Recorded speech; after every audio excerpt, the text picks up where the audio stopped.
할렐루야. 오늘도 하나님의 은혜가 우리 모든 성도들과 함께 하기를 바랍니다.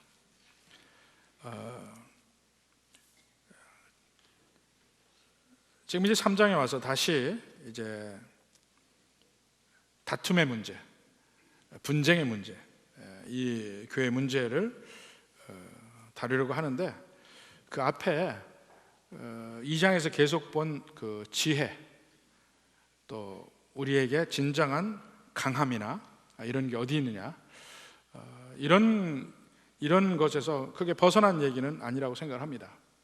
왜냐하면 1장 마지막에 그 분쟁의 문제를 얘기하고 있는데, 분열과 분쟁은 마지막 결과물입니다.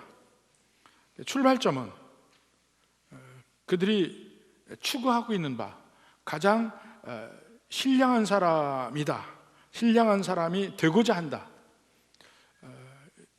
여기에서부터 출발을 합니다.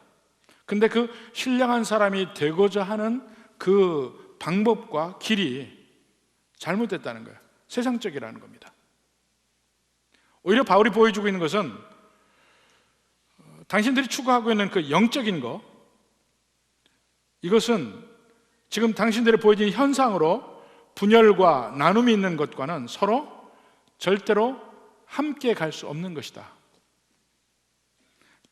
영적인 걸 추구하고 신령한 사람이 되고자 했는데 지금 당신들의 결과는 분열과 나눔이 아니냐. 왜냐하면 예수님 믿고 성장하기를 원하는데, 특히 그 영적 성장을 원하는데, 그 영적 성장하려는 방법이 잘못됐다는 겁니다.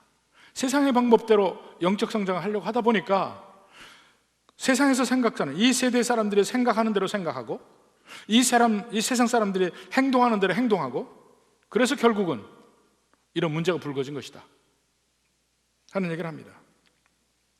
먼저 그 성장에 대한 이야기를 하는데, 한번 1절, 2절 한번 봅시다.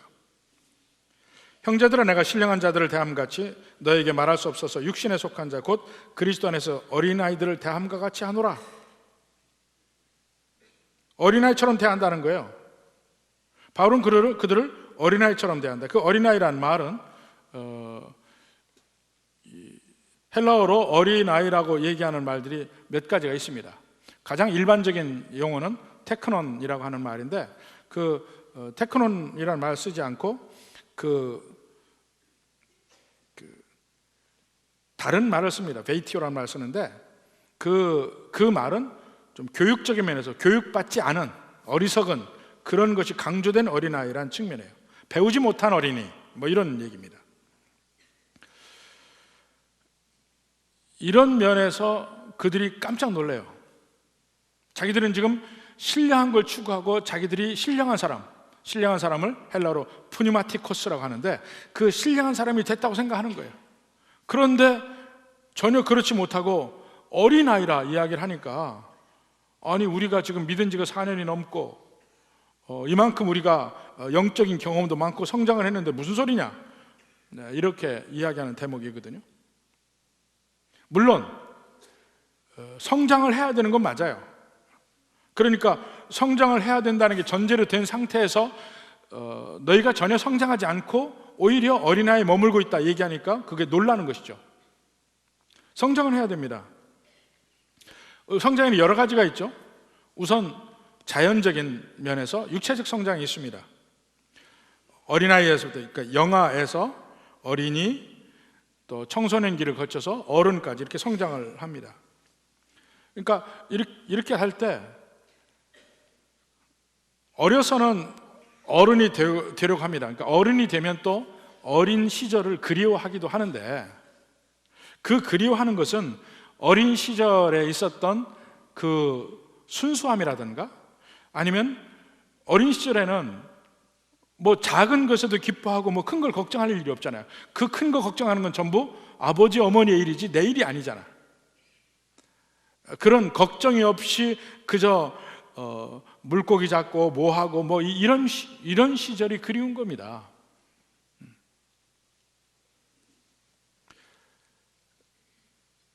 우리가 어린아이처럼 그 시절을 그리워하지만 그 시절처럼 왜소하거나 연약하거나 그러한 시절로 돌아가고 싶은 건 아니에요. 저도 돌이켜보면 어려서 어린아이 때는 사방으로, 그러니까 약한 자 중에 하나죠. 핍박받는, 주로 부모에게서 핍박받죠. 돈 달라고 해도 다 안 주고, 좀 어디 놀러 가려도 못 가게 하고, 저녁에 일찍 들어오라고 그러고, 일찍 들어와봐야 할 일도 없어요. 어차피 공부는 안 하는 거고, 일찍 들어와봐야 할 일도 없는데, 더군다나 저 같은 경우는 일찍 들어와봐야 저 혼자 댕그러니 있어요. 형제가 없었으니까. 옆집에 가야 그래도 형들도 있고 누나들도 있고 친구도 있고 이렇게 해서 형제 많은 집에 놀러 가야 재밌거든. 온갖 눈치를 주어도 안 가고 끝까지 있어요. 밥까지 얻어 먹어가면서. 집에 가면 심심하니까. 그 당시에는 우린 텔레비도 없었고 라디오도요, 이렇게 하면 전부 나이 든 얘기 다 나오는데, 라디오도 없었어요. 60년대 막 되면서부터 라디오가 보급됐습니다. 처음에 우리 아버지가 라디오를 사왔는데 독일제 라디오를 사왔어요. 기가 막히게 좋은 거야. 거기서 나오는 연속극이 청실홍실이었어요. 청실홍실. 그리고 거기서 일요일 저녁마다 뭘 했냐면 재치문답이라는 걸 했습니다. 한국남 박사, 어미채 박사 이렇게 나와가지고 맨날 한국남 박사는 어미채 박사 대머리인 거 놀리고 막 이런 게 방송으로 나오거든요. 그런 시절에 집에 와봐 아무것도 할 일이 없어요. 그래서 조금 하려고 하면 못하게 하고 막 그러니까 항상 마음속에 나는 빨리 성장해서 나는 독립하리라, 빨리 커서 독립하리라, 그렇게 생각했거든요. 그런 어린 시절로 난 돌아가고 싶진 않아요. 단지 그리운 게 그 옛날에 친구들하고 막 들로산으로 다니면서 겨울이 되면 막 길에 눈 다져놓고서 미끄럼 타고 논에다 물 받아놓고 그 썰매 타고 이런 기억만 좋은 거지. 다시 돌아가고 싶은 마음은 사실은 아닌 거예요. 옛날에 그리워할 뿐이지. 더 자라나고 성숙하고 성장하기를 바랍니다. 육체적으로도. 다시 기저귀 차고 싶지 않고, 이유식만 먹고 싶지 않고. 이유식 한번 처음으로 우리 아기가 생겨서 이유식을 주는데, 왜 이유식 과일 이런 게 있어요. 보니까 되게 먹고 싶어. 그래서 제 아내가 없을 때 몰래 한번 먹어봤어요. 맛 되게 없더라고. 간이 안 돼 있어, 간이. 이유식이 왜 그런 걸 먹고 살아? 그러니까 제대로 된 음식을 먹고 나서는 애들이 이유식을 안 먹어요. 되돌아가질 않는다고. 성장하고 성숙하고 그 자라나는 과정에 앞쪽으로 가고 싶지. 정신적 성장도 마찬가지입니다. 우리는 지금보다 정신적으로 더 성장하길 바래.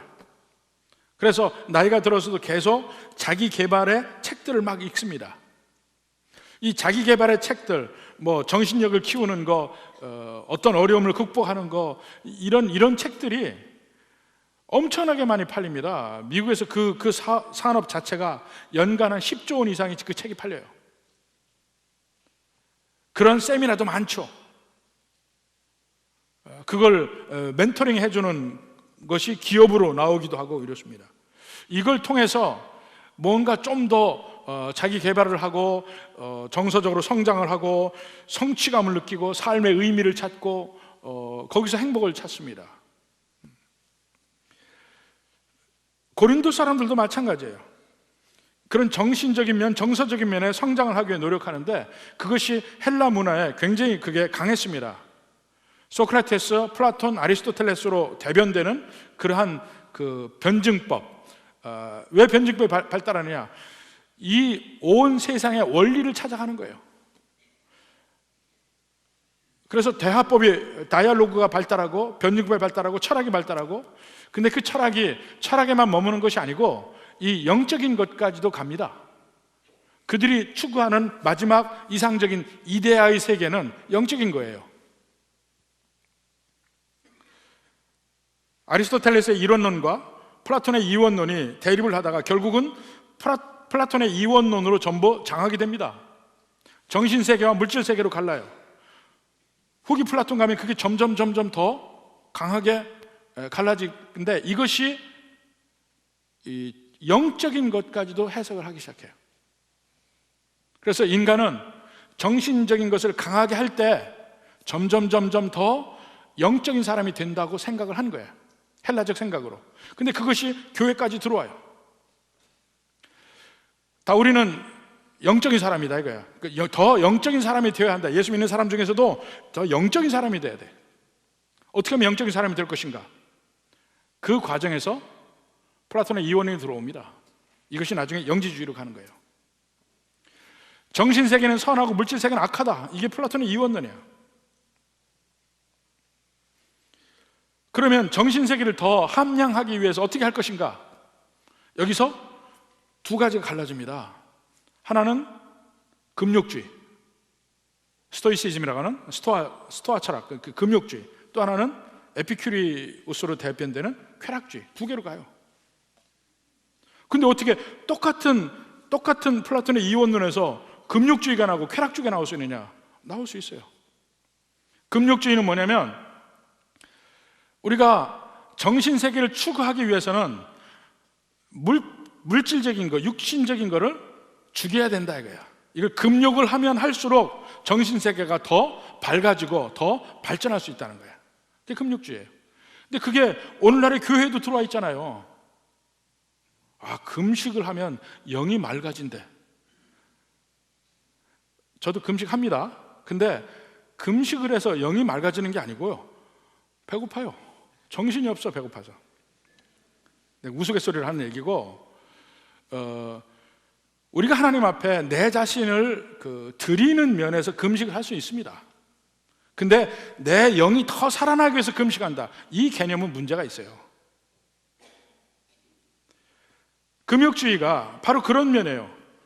물질적인 것, 육신적인 것을 죽여서 정신세계를 함양한다. 근데 쾌락주의는 뭐냐면, 아니 정신세계와 물질세계가 그렇게 완벽하게 갈라져 있다면, 서로 왔다 갔다 할 수 없다면 내가 물질세계에서 무슨 일을 한들 정신세계에 무슨 영향을 미치냐 이거예요. 그러니까 물질세계에서는 내가 마음대로 내가 하고 싶은 대로 원하는 대로 다 하겠다, 쾌락주의. 그것이 내 정신세계는 전혀 영향을 미치지 않는다. 그게 에피큐리아니즘의 근본적인 사상이에요. 근데 이게 한국 불교에도 나와요. 원효가 얘기하는 그거 아니에요. 일체 유심조라. 마음먹기 달려있어요. 마음먹기 달려있어요. 그것이 해골바가지 물이든 맑은 정화수의 물이든 관계없다게 마음먹기 달려있다는 거야. 물질은 아무것도 아니라는 거야. 이제 고린도전서 보면요, 동시에 이 두 가지가 다 있어요. 고린도전서 하면 고린도 교회 안에 그런 금욕주의적 면이 있고 쾌락주의적 면이 있고 두 가지 다 나와요. 그게 세상의 플라톤주의, 특히 후기 플라톤주의가 교회에 들어와서 그렇게 되는 겁니다. 그것이 나중에 영지주의로 가는 거예요. 이걸 추구해요. 자, 육체적인 성장, 정신적인 성장, 세 번째로 문화적 성장이 있습니다. 사회적 건강의 척도예요. 온 사회적인 면에 현대 사회도 마찬가지고 발전이나 점진, 진보 이런 게 화두잖아요. 사회 전체의 면에서. 그래서 우리는 함께 사는 이 사회 안에서 좀 더 빠른 거, 좀 더 발전된 거, 뭔가 좀 더 청결하거나 좀 더 뜨겁거나 이런 것을 필수적인 것이라고 생각합니다. 새로운 게 나오면 핸드폰 같은 것도 내가 좀 더 빠른 게 나왔을 때 내가 살 것인가 안 살 것인가, 빨리 터져야 돼. 화면도 크고 더 화면도 선명한 거, 또 이 사진 기능기에 더 잘 찍히는 거, 사진이 잘 찍히는 거, 이런 거 발달해 갑니다. 컴퓨터도 더 빠른 거, 화면도 더 크고 좋은 거, 이걸 따라가려고 해요. 이런 걸 자꾸 소유하고자 하는 근본적인 마음의 출발은 뭐냐면, 변화하는 사회에서, 이 발전하는 사회에서 나도 그 트렌드를 맞춰가고 싶어요. 뒤떨어지고 싶지 않아. 그 성장에 같이 동참하고 싶어. 이게 사회적 성장이에요. 근데 요즘에는 소확행이라는 말도 나와 있습니다. 소확행. 그게 뭔 소리요? 이러면 이제 그 사람은 이제 옛날 사람이고, 소확행 아는 사람, 아침에도 보니까 젊은 사람 몇 치 손을 들고, 예, 김영수 손 들어도 괜찮아요. 젊지 않지만. 소확행이 뭐냐면 이미 큰 것을 얻기는 틀렸어. 아파트도 값이 너무 올라갔고, 세상에서 보통 이제까지 행복의 척도로 느껴진 것들은 너무 돈이 많이 들고 내가 그 돈을 얻기가 어려워요. 그래서 지금은 작고 확실한 것에서 행복을 찾는 것이 소확행입니다. 소확행이에요. 알아두세요. 적어두시고 나중에. 그 중에 가장 대표적인 것이 먹는 거에서 행복을 찾는 거야. 먹는 거에서. 싼 거지만 어느 집에 가면 거기는 MSG도 안 하고 거기서 아주 옛날 고전적인 이 칼국수를 하는데 거기 막 손님이 몇 터지는 거야. 거기서 행복을 찾는 거예요. 그 먹방이라는 게 유행하는 이유가 그 밑바닥에 소확행이 있는 거예요. 작지만 확실한 데서 행복을 찾는 거. 돈은 없더라도 일주일에 한 번씩 멋진 카페에 가서 분위기 좋은 데 앉아서 비싼 커피나 차나 이거 한 잔을 마시는 거. 이게 작은 행복을 찾는 거야. 이런 식으로 나도 그걸 하고 있다 그러면 나도 뒤처지지는 않는 거야. 이런 성장이나 성숙, 이걸 맞춰가는 이 면이 나쁜 건 아닙니다. 하나님은 우리 마음속에 그런 성장을 향한 욕구, 성숙을 향한 욕구 우리 마음속에 심어주셨어요. 근데 그 가운데 우리 가운데 마음에 있는 두려움이 뭐냐면 뒤처지는 거, 퇴보하는 거. 퇴보는 결국 죽음이잖아요. 육체적인 성장에 퇴보하게 되면 결국 죽음이잖아요. 근데 가만히 있으면 이 세상의 모든 거에는 연력학 제1법칙, 연력학 제2법칙이 적용이 됩니다. 연력학 제1법칙은 이 에너지 불변의 법칙이에요. 한 에너지 형태에서 다른 에너지 형태로 가도 어떤 걸 가도 에너지는 그대로 있어요. 두 번째가 연력학 제2법칙은 정확하게 얘기하면 엔트로피가 높아지는 방향으로 모든 이 세상의 물건은 가요. 그냥 가. 시간이 흐를수록 엔트로피가 높아지는 방향으로 가요.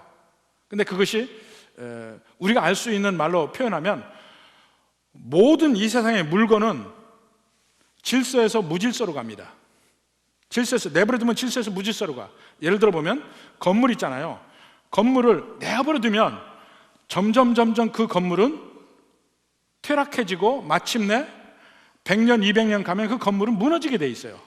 그게 이 연력학 제2법칙에 적용 그대로 되는 거야. 근데 그것이 건물이 지가 알아서 한 층이 올라가는 일은 전혀 없습니다. 방향성이 있어요. 건물이 있으면 그 건물이 허물어지는 방향으로 움직이게 돼 있어요. 거꾸로 가진 않아요. 시계가 있으면 이 시계를 두면 시간이 흐를수록 점점 이것은 녹이 슬고 없어지고 이게 오랜 세월이 지나면 마침내 시계는 완전히 없어지는 방향으로 가는 거예요. 이게 저절로 더 복잡한 시계, 더 좋은 시계 이걸로 바뀌지는 않아요. 방향성이 정해져 있어요. 그것이 연력학 제2법칙입니다. 그러면 우리도 처음에 성장하는 것 같지만 성장이 끝나고 나면 점점 그 법칙이 적용이 돼서 우리는 점점 중력의 영향을 받아요. 우리 몸의 모든 살은 다 아래로 처지기 시작해. 볼살, 가슴살, 뱃살, 궁둥이살 모든 살이 아래로 처지기 시작해. 그거 다 느끼고 있죠? 그리고 주름이 지면 졌지 졌던 주름이 펴지진 않아요. 졌던 주름이 펴지지 않아요. 거기다가 이물질 집어넣지 않는 한. 자꾸 집어넣는 사람도 있다 보니까. 근데 그 주름이 펴질 일은 없어. 그 연력학 제2법칙이야. 점점 허물어져 가는 방향. 그러니까 질서에서 무질서 쪽으로 가는 방향으로 가요. 내버려 두면 그래. 그것을 이기려고 온갖 노력을 합니다. 우리가. 그게 성장을 위한 노력이기도 하고 성숙을 위한 노력이기도 하고 퇴보를 방지하기 위한 노력이기도 해요. 자, 그렇게 해서 좀 더 앞으로 나가는 것이 고린도 그 당시의 사회 분위기나 오늘날의 사회 분위기는 마찬가지인데, 바울은 그들에게 너희는 4년 동안 전혀 진보가 없었다 이렇게 얘기하는 거예요. 전혀 성장이 없었다. 깜짝 놀라죠. 오히려 퇴보하고 있다. 너희는 어린아이다 이 이야기를 합니다. 자, 2절 후반부부터 봅시다. 2절 후반부터 4절까지. 이는 너희가 감당하지 못하였음이거니와 지금도 못하리라. 그리고 너희는 아직도 육신에 속한 자로다. 자, 육신에 속한 자, 거기 3절에 나오죠. 1절에도 육신에 속한 자 곧 그리스도 안에서 어린아이들을 대함같이 하노라 그랬죠. 육신에 속한 자. 또 4절에도 보면 육의 사람이라고 이야기합니다. 4절에도 육의 사람. 이게 전부 같은 말이에요. 근데 여기서 핵심적으로 차이가 뭐냐면, 여기 나오는 말은 사르키코스라는 말입니다. 사르키코스 또는 사르키노스라고 하는데, 이 사르크스라는 말이 이 살이라는 말이에요. 살. 그러니까 살이 원하는 대로 사는 사람, 그게 이제 사르키코스예요. 살이 원하는 대로 사는 사람. 근데 그 앞에 우리가 지난번에 봤죠. 2장 14절에 육에 속한 사람이라고 나오죠. 육에 속한 사람은 사르키코스나 사르키노스가 아니에요. 수키코스라고 그랬습니다. 수키코스. 수키코스는 성령이 안 계시는 사람, 성령이 그 마음에 없는 사람이 수키코스예요. 이 사람은 안 믿는 사람이에요. 영어 성경에도 보면 The person without the spirit 이라고 돼 있어요. 성령이 없는 사람. 근데 3장의 이 사람은, 육신에 속한 자는 그 월들리 퍼슨이야. 세상적인 사람. 그러니까 이 살이 우리 말대로 살이 원하는 대로 사는 사람이야. 그냥 감각적으로 원하는 대로 사는 사람. 근데 이 사람은 예수님 믿는 사람이지만 세상적으로 사는 사람. 이 사람이 사르키코스예요. 자, 2장에서는 수키코스, 육의 사람하고 반대되는 게 푸뉴마티코스, 신령한 사람이에요. 성령의 사람이에요. 그렇게 구분했는데, 하나는 성령이 계신 사람, 성령이 안 계신 사람. 3장에서는 성령이 계신 사람은 푸니마티코스, 좀 신령한 사람이잖아요. 예수 믿는 사람은 그러면 전부 신령한 사람들이에요. 그런데 3장에서 바울이 하는 말은 너희는 푸니마티코스가 아니다. 신령한 사람이 아니다. 수키코스는 아니지만 사르키코스다. 육신적으로 사는 사람. 성령이 안에 계셔요. 그럼 당연히 신령한 삶을 살아야 되는데, 성령이 안에도 계심에도 불구하고 성령이 없는 사람처럼 사는 사람, 육신에 속한 자라 하는 얘기가 바로 그겁니다. 그리스도 안에 있기는 있어요. 그런데 육신대로 사는 사람, 이게 육신에 속한 자 사르키코스 이다 이겁니다. 음식이 달라지는 건 아니에요. 음식은 맞아요. 음식은 뭡니까? 십자가에 못 박히신 예수 그리스도를 믿는 거, 그 안에 복음, 그게 음식이에요. 근데 그것을 처음에 예수님 믿는 사람은 어린아이라고 여기 표현했죠. 우유를 먹듯이 먹어요, 그거를. 근데 같은 음식이라도 점점 자라면서 그 음식이 더 고급화되고 단단한 음식으로 바뀐다 이겁니다. 종류가 같아요.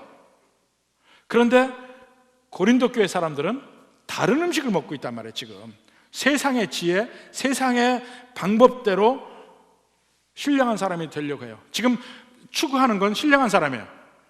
근데 신령한 사람은 안에 성령이 계시냐 안 계시냐의 면에서 볼 때는 많지만, 예수 믿는 사람 중에 제대로 하나님 뜻대로 사는 신령한 사람, 뜻대로 살지 않고 세상적으로 사는 육신에 속한 사람의 구분해 보면 너희는 신령한 사람이 아니다. 그들은 지금 자신하고 있어요. 나는 신령한 사람이라고 해요. 근데 바울은 아니, 신령한 사람이 아니야. 육신에 속한 사람이에요. 지금 얘기하는 핵심의 구분이 바로 그겁니다. 그 증거가 뭐냐? 너희 안에 분열이 있지 않냐 이거야.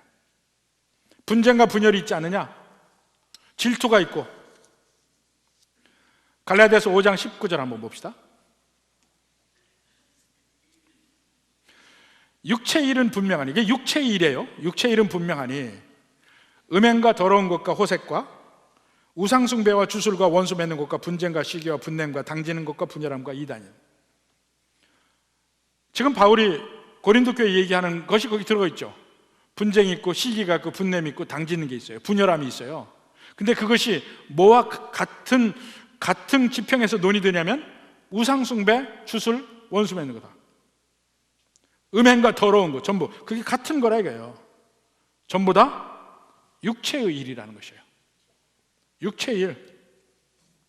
육체의 일을 하고 있는 사람들은 육신에 속한 자죠. 사르키코스죠. 정작 자기들에게 이런 리더들이 있는데 그 리더들을 자기들이 가르고 있어요.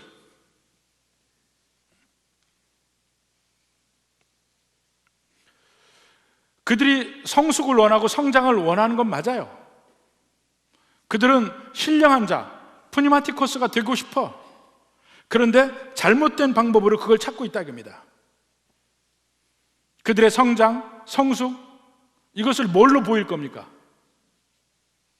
세상적 의미에서 성장과 성숙, 자기의 발전함, 내가 이 세상에서 성공함, 이걸 뭘로 보여요? 옷으로 보이기도 하고 또 좋은 음식을 먹는 데서 그것을 보이기도 하고, 아까 소확행 얘기했지만 작은 데서 행복을 찾아요. 그리고 거기서 행복하다고 느껴요. 또 세련된 문화, 이걸 같이 누릴 때 거기서도 느낍니다. 관계의 면도 마찬가지예요. 뭔가 우리 사업의 선두주자인 어떤 리더들과의 관계를 맺고 있으면 나도 거기에 같이 동참하는 것 같아. 재능 있는 작가들과 교류를 하면 나도 거기에 속하는 것 같아. 그것이 문학 작가일 수도 있고 미술이나 음악 작가일 수도 있어요. 그래서 그것을 추구하는 사회 안에서는 그 중에서 명망 있는 작가들이 일종의 권력가로 변하기 시작합니다. 문학 작가도 어느 순간에 권력가, 미술 작가도 어느 순간에 권력가, 음악 작가도 어느 순간에 권력가가 되는 거예요. 모두 다 그것을 추구하니까, 모두 다 거기에 선을 대려고 하니까. 사회 저명 인사들도 마찬가지예요. 그것이 교회 안에까지 들어옵니다. 교회 안에서는 서로 유명한 목사들, 아니면 유명한 어느 장로들, 이 사람들과 선을 대고 같이 친해지기를 원해요. 제가 미국에서 처음 목회할 때 제가 같이 교회에 있던 우리 교회 집사님 한 분이 실질적으로 그분을 중심으로 해서 교회를 처음에 세웠죠. 정신과 의사였는데 집만 300평이 넘었어요. 집 안에 25m짜리 수영장이 있었어요. 실내 수영장이. 밖이 아니고 실내 수영장이 있었어요. 그 집이 3층, 4층으로 되어 있는데 채플실도 따로 있고요. 이 게스트 하우스가 옆에 따로 붙어 있었어요. 게스트 하우스만 해도 보통 우리가 사는 아파트만 해. 근데 그분이 유명한 목사님들하고 아주 친분이 두터웠습니다. 그러니까 그 당시에 미국에 있었던 이동원 목사님, 또 홍정일 목사님, 이런 분들하고 교류가 아주 많았어요. 덕분에 제가 미국에서 예수님 믿고 아무것도 모르는데 그분을 통해서 그 목사님과 교제가 이루어지기 시작했습니다. 저도 그 안에 들어간 거예요. 그러니까 그 근처에 근처에 그분들이 오기만 하면 이분은 어디든지 쫓아가서 그분을 기어이 자기 집에 모셔와서 식사도 하고 재워주기도 하고 그 집 가족들 다 알아봐서 가족들도 데려오기도 하고 그래서 아주 친하게 지냈습니다. 근데 그게 뭐예요? 내가 올라가는 거예요. 이걸 통해서 자기가 신앙인 중에서 저명인사라는 걸 증명하는 거예요. 고린도 교인이 바로 그런 면을 추구했다 이겁니다. 나는 바울하고 선이 돼 있어. 나는 아볼로에게 선이 돼 있어. 지금 그거예요. 그게 곧 내가 신령한 사람이라는 걸 증명하는 방편이에요. 근데 그렇게 되다 보니까 이제 아볼로 파가 생기고 바울 파가 생긴 거예요. 결과적으로는 분열과 질투와 분쟁을 자초하게 됐어요. 서로 선을 대는 그 면 때문에.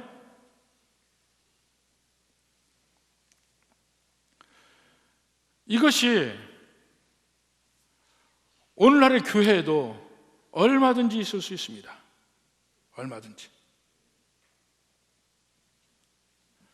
제가 한 번은 미국에서 어느 한 신학교를 졸업하고 이제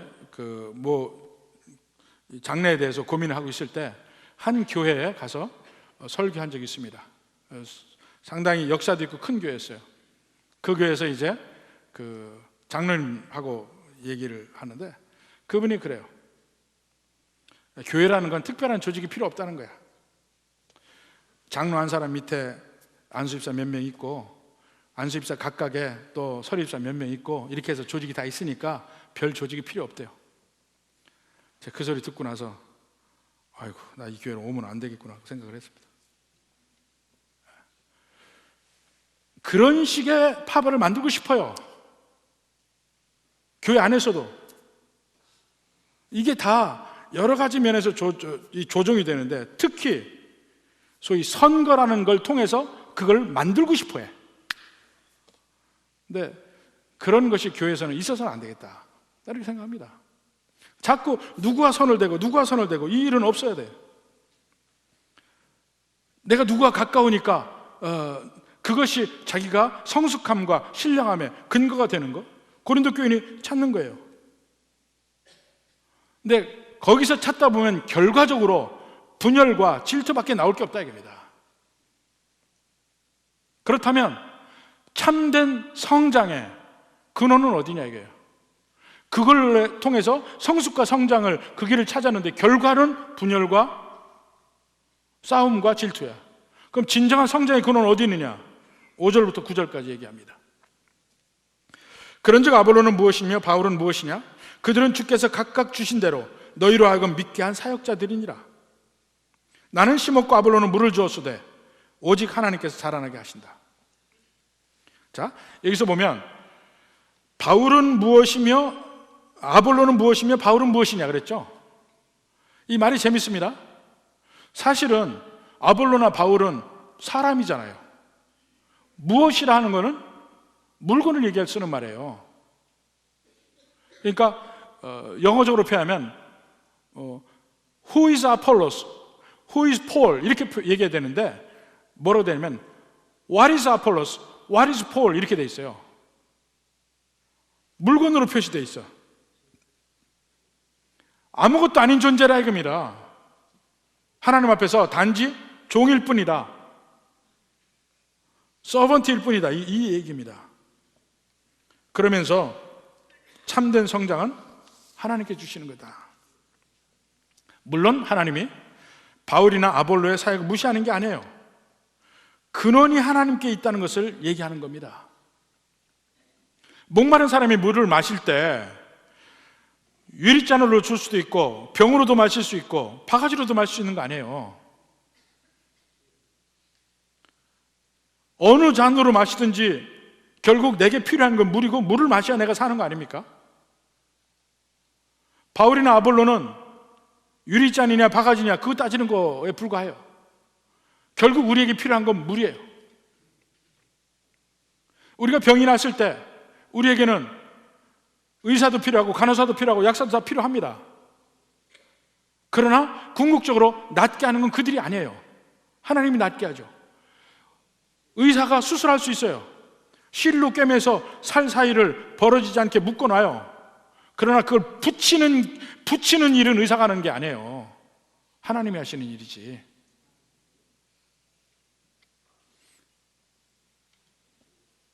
바로 그것을 바울이 고백하는 겁니다. 그 의미가 뭐냐 이게요.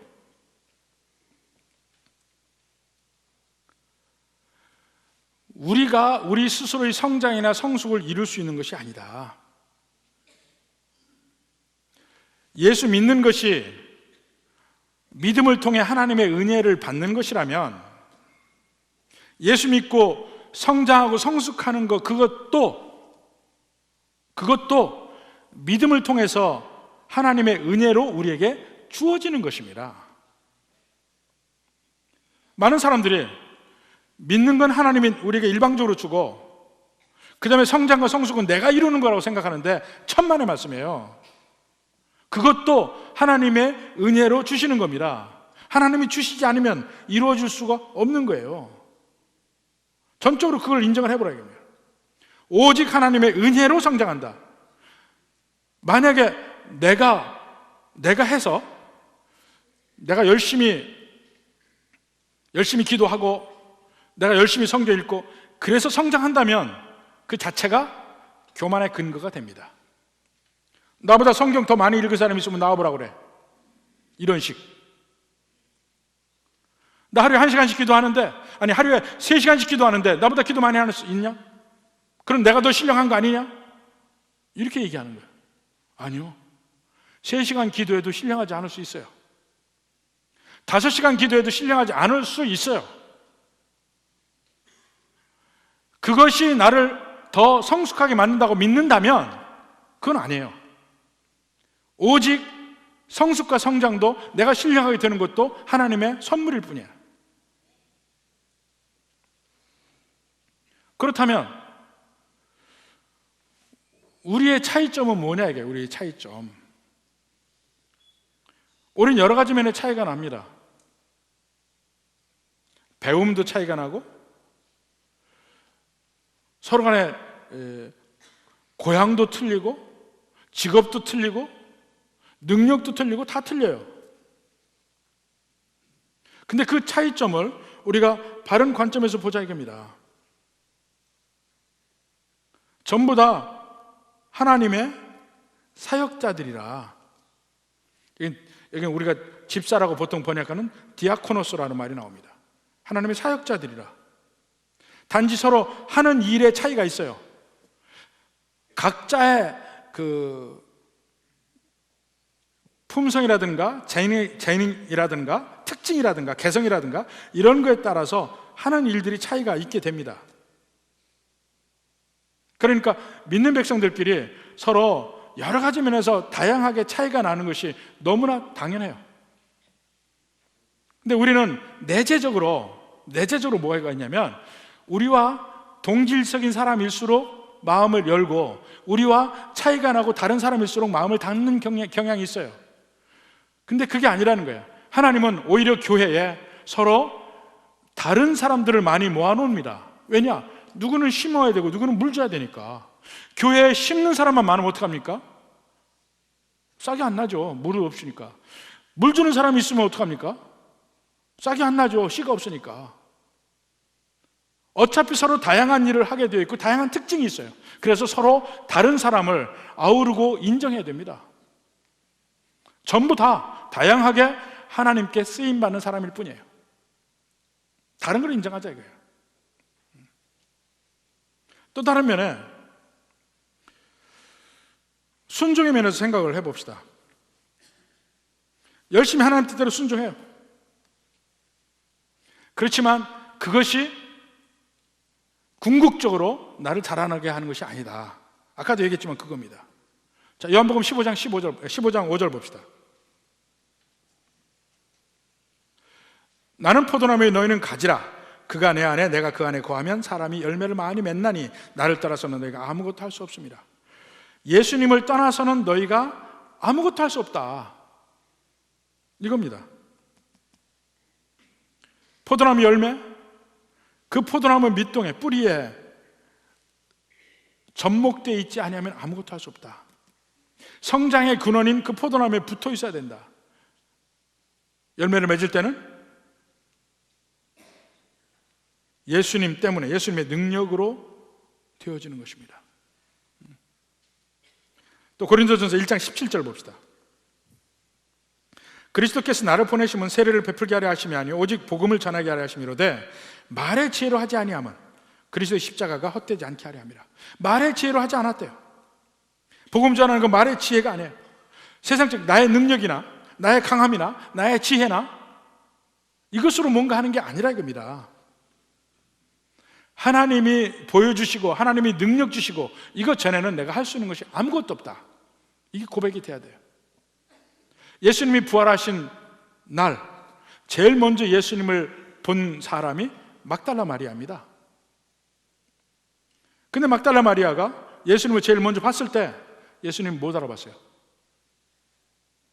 예수님 못 알아봤어요. 그렇게 예수님을 사랑해서 누구보다도 예수님 지근거리에 있던 그가 예수님을 못 알아봅니다. 예수님이 그에게 마리아야 하고 부르고 스스로를 나타냈을 때 비로소 마리아도 예수님을 볼 수가 있었던 거예요.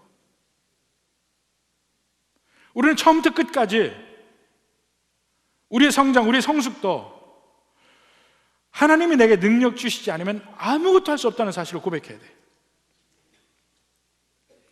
우리는 너무나 자주 내 자신의 능력과 노력에 의지합니다. 나의 성숙과 성장을. 자, 내가 더 하나님 앞에 내가 더 낮아지고 이제 더 거룩한 길을 가야지. 그래서 열심히 더 전보다 기도도 하고 더 성경도 읽고 막 이런 길로 가요. 근데 그러다 되게 중간에 쓰러지고 넘어집니다. 나는 안 돼. 처음에 아니 열심히 사람들에게 왜 고춧가루 뿌려요? 이렇게 생각할 수 있어요. 그렇게 해서 되는 일이 아니다 이렇게 얘기하니까. 그러려고 하는 게 아닙니다. 우리는 우리 자신의 힘과 우리 자신의 노력에 의지하고 신앙생활을 하면서 거룩해지려고 하면 필연적으로 넘어지게 되어 있다니까요. 필연적으로 거기서 절망하게 되어 있어요. 왜냐하면 내 자신이 온전치 못하고 연약하고 죄인이기 때문에 그럴 수밖에 없다니까요. 그때 필요한 말씀이에요. 우리의 성장은 내게 달린 게 아니라 하나님이 선물로 은혜로 주시는 것이다. 이게 우리의 소망이에요. 모든 능력의 근원은 하나님께 있다 이겁니다. 거기에서 우리가 다시 일어설 수 있어요. 절망하지 않을 수 있는 근거가 하나님이 주시는 능력 때문에 내가 성숙하고 성장한다는 거예요. 그래서 다시 일어나는 거예요. 다시 일어설 수 있는 마음도 생기고 내가 하다가 잘못되고 쓰러져도 아무 관계 없어요. 또 하면 돼. 능력 주신 건 하나님이니까. 우리의 성숙과 성장이 바로 그런 거라 이겁니다.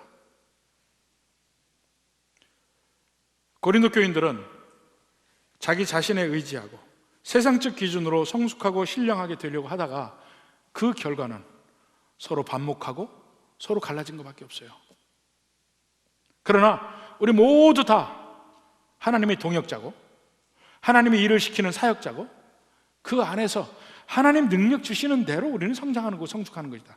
이것이 인정이 된다면 서로 갈라질 이유 없이 사랑하고 하나 되고 부족함을 보아도 같이 연민의 정을 느끼고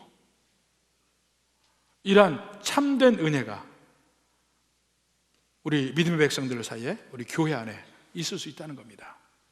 진정한 방법으로 신령함을 찾으라. 바로 이 은혜가 우리 모든 성도들에게 함께 있기를 주님의 이름으로 축원합니다.